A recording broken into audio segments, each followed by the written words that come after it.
Welcome back. This is a special edition of Modern Business, where our guest host, Zack Fishman, brings us millennials in franchising. Our community is about sharing knowledge and tools that help us achieve our goals in business and beyond. This is Millennial Monthly on Modern Business. Thank you guys very much for joining me. Really appreciate it. For another episode of Millennial Monthly. Again, for those who don't know, we are affiliated with Modern Business with Brian Hicks. Feel free to check out all of his other podcasts as well, ranging from sitting with the CEO of TGI Fridays all the way to sitting with the CDO of Smoothie King. A bunch of different great content for you guys to listen to learn a little bit more about how to infiltrate the franchise space. But for the purpose of today, I wanted to talk a little bit more about specifically how millennials are doing things differently. And I think that I have two really, really great people here who will be able to talk a lot about that. The most recent Next Gen winners, Kat and Landon Eckles from Clean Juice. Thank you guys for joining. Really appreciate it. It's our pleasure. Thank you so much for having us. Awesome. And really looking forward to kind of walking you guys through this. So what I want to do is just learn a little bit more about your business, just so the listeners can kind of hear, what you guys do and how you guys got started. Awesome. Well, my name is Landon Eckles, and I'm the CEO and co-founder of Clean Juice. And with me is my better half, my wife, Kat Eckles, our Chief Branding Officer of Clean Juice. And we started Clean Juice in 2015, really out of a need to want to do something differently. For really my career, I was traveling a lot internationally.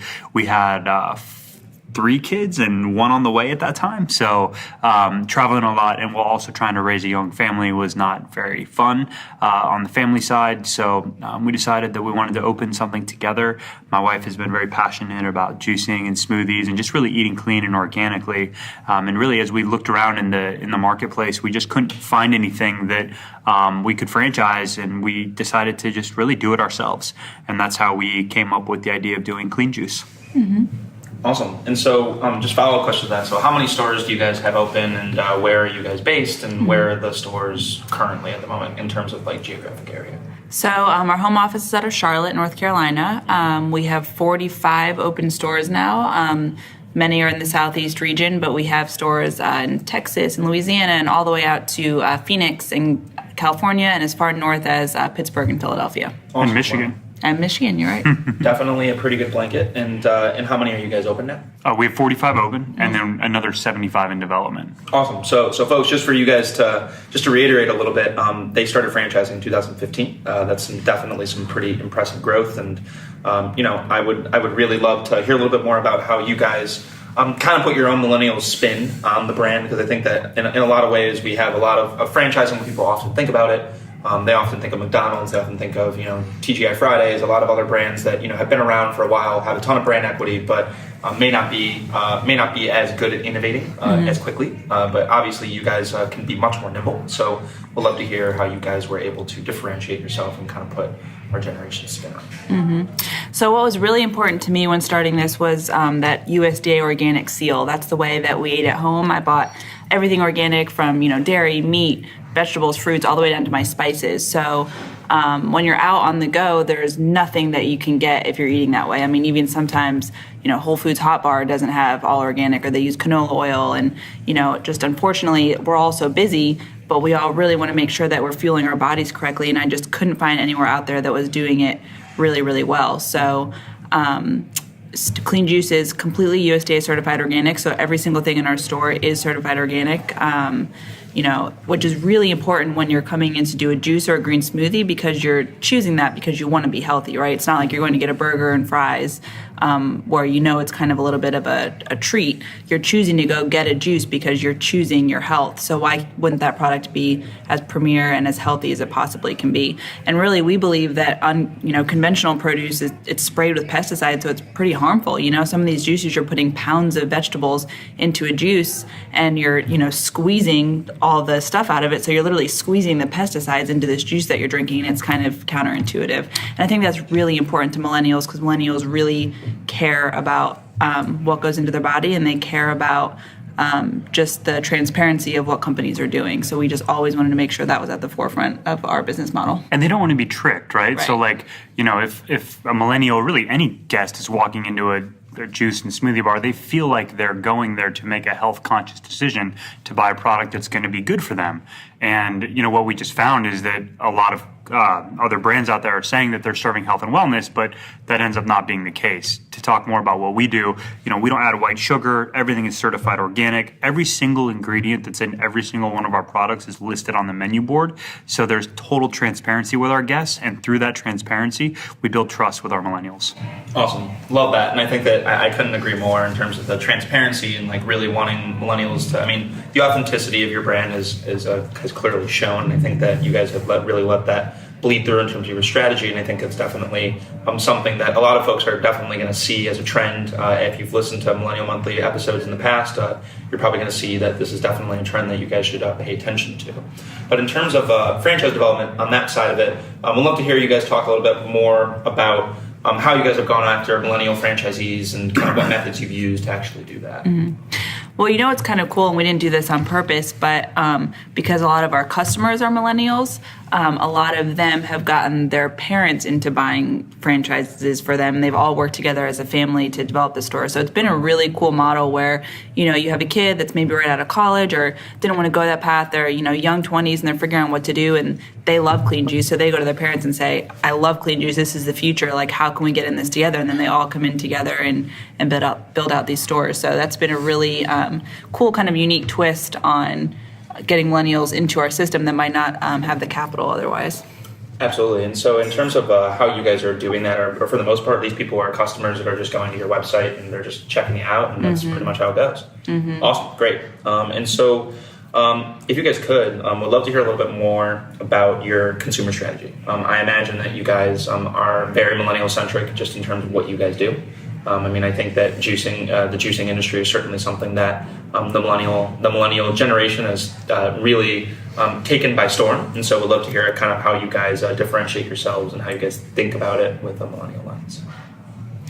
I would say, it's kind of funny. Landon and I always joke, we're technically millennials, but I think that we're in our early 30s. We're older millennials. So when we were in college, it was still cool to drink beer and go to Taco Bell at midnight. That was what people did. Now it's really cool in college to have a green juice and do yoga and post about it on Instagram, and, your friends follow you because of that. So I would say Instagram for us has really changed that landscape of making it, a trendy thing. And I hate the word trend, but it's cool when health is the trend, right? It's been a cool thing to see that they just naturally want to live that lifestyle and promote that lifestyle. So Instagram has been a really great tool for us, and just creating content that those type of people can relate to, so they're reposting it or posting pictures in hopes that we repost their pictures.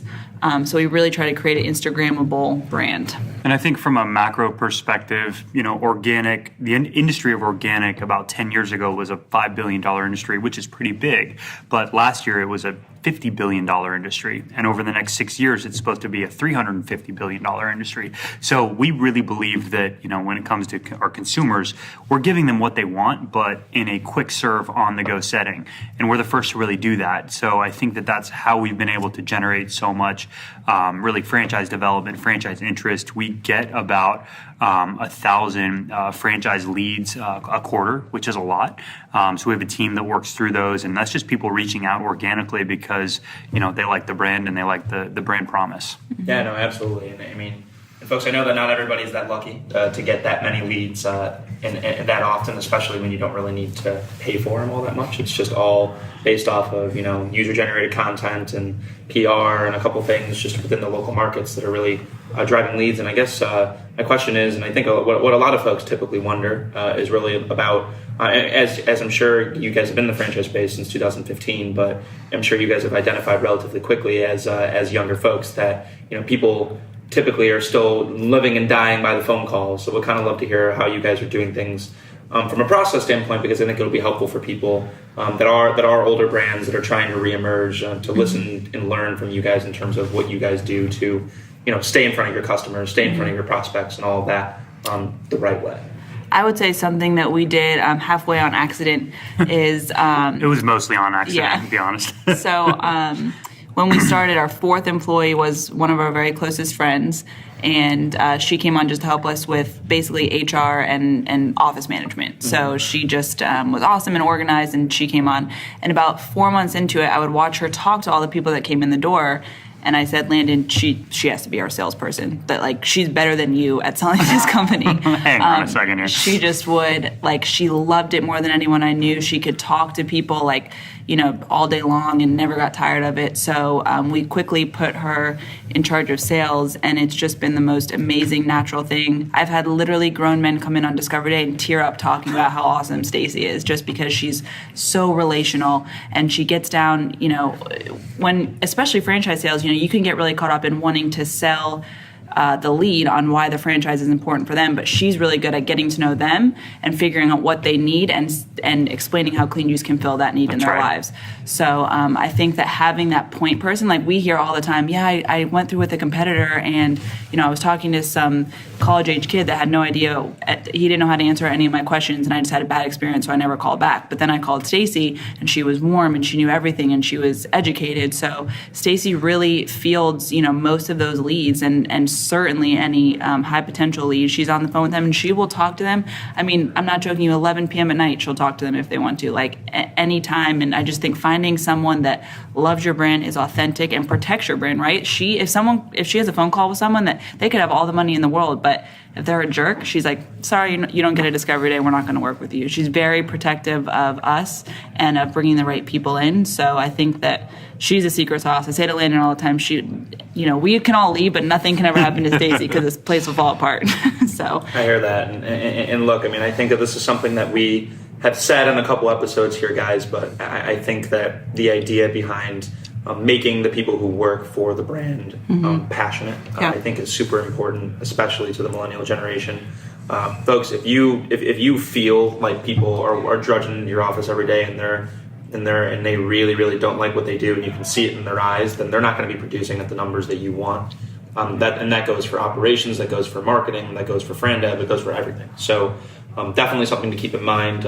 Actually, having your folks within working for you that are passionate and that are really authentic is paramount. So last question that I have for you guys is something that a lot of folks typically wonder, because it is kind of anecdotal, so it's really good for you guys to kind of tell a little bit of a story. What is one thing that you wish you knew that when you got started out as a millennial franchisor that you guys think that you've learned a valuable lesson from, and kind of how you solved that problem? I would say that we are millennial franchisors, but just really for any franchisor out there, the franchisees who you bring into your system, they are part of your culture. Whether you like it or not, they will be part of your culture. So make sure that, your partners, the people who you're bringing in, are incredible. Make sure that they, they understand the brand, they believe in the brand values, and they're not there just to make money. Because these are people who you're going to be, really in business with for 10, 20, it depends on how long the franchise agreement is, but for a really long time. So bring in the right partners. Don't just take a check to take a check. And, not every franchisor, has every single partner that's incredible. But at the same time, do your due diligence, and make sure, I tell everyone this, as big of a decision as it is for them to buy a franchise, it should be that big of a decision as a franchisor to bring them in as a franchisee. So that same weight, should be applied to when selecting the right franchisees. 100%. And look, guys, I'm happy to hear that. I'm happy to hear that, because I think that's something that a lot of people miss for some reason. Rather you're young or you're old, or your brand is new, or your brand has been around for 50 years. I think that that's something to definitely keep in mind, is that you're married to these people, they're family. So, that's right. It's very important to remember that, because you're signing up with them for 10 years. And I think as young entrepreneurs, it's nice when people want to make large investments into your business. It feels good. But do your due diligence and really, get to know them on a personal level, and take them out to dinner and say, hey, can I, is this somebody I want to work with over the next 10 years? And I think, too, just quickly to add, I think the skills that it takes to be a franchisee and run a small business are very unique, and they're very different than, someone that's been uber successful in corporate America. It's just a different model, and you just need to make sure that you're looking for the right things when you're choosing your partners. Absolutely. Well, I couldn't have said it better. Thank you to Landon and Kat from Clean Juice for joining me. This is Zack Fishman, your guest host from Millennial Monthly for your September edition. Thank you folks for listening, and I'm looking forward to seeing you next month. Thanks.